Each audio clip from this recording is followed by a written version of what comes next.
आगे की तरफ चलते हैं। दत्तात्रेय जी से अलग द्वारा योग विषयक प्रश्न है। राजा अलग ने महर्षि दत्तात्रेय जी से विनयपूर्वक कहा, हे ब्राह्मण, आपकी कृपा से मुझे ज्ञान हो जाने के कारण अब मुझे किसी प्रकार का दुख नहीं है। अस्म्यक दृष्टि वाले व्यक्ति सदा दुख रूपी सागर में डूबे रहते हैं। मनुष्य की बुद्धि जिस जिस विषय में आसक्त होती है उस विषयों से ही दुख की उत्पत्ति होती है। जैसे घर में पाले गए मुर्गे के साथ आसक्ति हो जाती है, ममता हो जाती है। यदि उस मुर्गे को की बिल्ली खा जाए तो मुर्गे के साथ ममत्व होने के कारण ही मालिक को कष्ट होता है, परंतु यदि वही बिल्ली घर में रह रहे चूहे को खा जाए तो कोई दुख नहीं होता है, कारण कि चूहे के साथ कोई ममत्व नहीं है।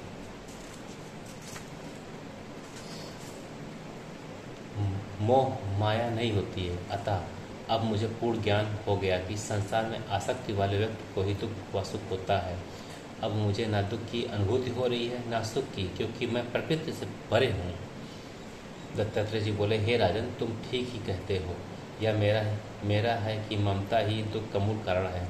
यह मेरा नहीं है का वैराग दुख का निवारण रूपी औषधि है। इसलिए दुख सुख से दूर रहने की इच्छा वाले व्यक्ति को सदा ही ममता का त्याग करना चाहिए। मेरे प्रश्न करने के साथ ही जो तुम्हारे अंदर ममता वाला विकार था वह समाप्त हो गया है। अहंकार रूपी बीज से ममता रूपी शाखाओं से युक्त अज्ञान रूपी एक अति विशाल वृक्ष की उत्पत्ति होती है, जिसकी अस्थायी संपत्ति उस वृक्ष की शाखाएं तथा सनातन व स्त्री उसकी पत्तियां हैं तथा धन धान्य बड़े पत्ते हैं जो धीरे धीरे वृद्धि प्राप्त होते हैं, और पुण्य तथा पाप उसके पुष्प हैं।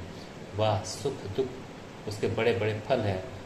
मूर्खों की संगति रूपी जल से यह सिंचित होता है। इस प्रकार यह वृक्ष दिन दुना रात चौगुना वृद्धि प्राप्त होते हुए मोक्ष मार्ग को ढका हुआ ज्ञान रूपी विशाल वृक्ष खड़ा है। जो व्यक्ति भ्रम में पड़कर अज्ञानता के कारण सुख के वशीभूत होकर इस वृक्ष की छाया की शरण लेते हैं, भला उन्हें मोक्ष की प्राप्ति कैसे होगी।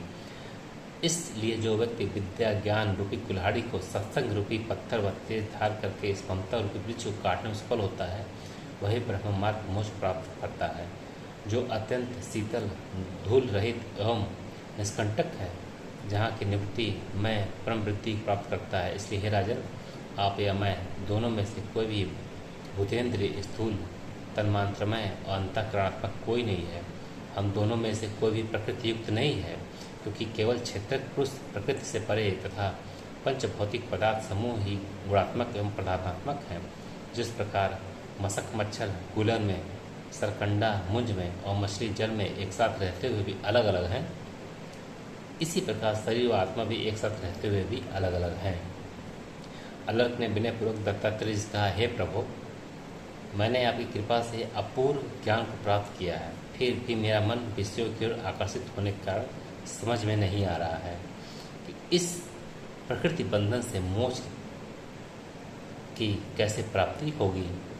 निर्गुणत्व व शाश्वत ब्रह्म की एकता कैसे प्राप्त हो, पुनर्जन्म से कैसे छुटकारा मिले। अतः मैं आपकी शरणागत होकर प्रार्थना करता हूँ कि आप मुझे ऐसी शिक्षा दें कि भाव बंधन से मुक्त हो सकूँ, क्योंकि सत्संग से ही मनुष्य का उपकार हो सकता है।